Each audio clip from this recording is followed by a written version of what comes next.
Саламатсыздарбы мугалимдер? Менден ушул ким жооп берет деген атайын программада жазылган айланма шакекчидеги окуучулардын аттары менен ушул шаблонду алган мугалим эжекелер кантип колдонобуз деп сурагандарга жаздырып жатам муну. Бул сиздерге мына ушундай WhatsApp аркылуу барат.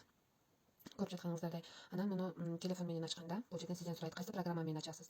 PowerPoint программасында жазылгандыктан муну PowerPoint программасы менен ачабыз. Ачканда эле мына ушинтип сизге шаблон барат.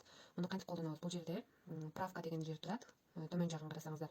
Мына ошол правканы басабыз. Басканда бул жерден ар бир окуучунун атын алып келип, шаблондо башка аттар жазылган да, муну сиздер өчүп саласыздар дагы өзүңүздүн классыңыздагы окуучулардын аттарын жазып чыгасыздар.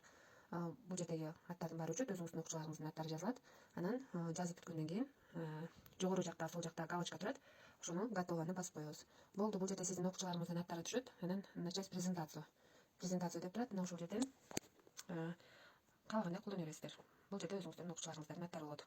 Бул телефон менен сиздерге көрсөтөт атам.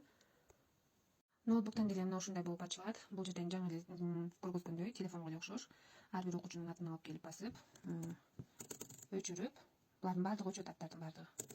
Өзүңүздөрдүн окуучуларыңыздын аттарын жазасыздар дагы. Мына жерде показ слайдов деп турат. Показ слайдовго басып, бул жерде сначаланы басып, анан айландырууну басып бересиздер.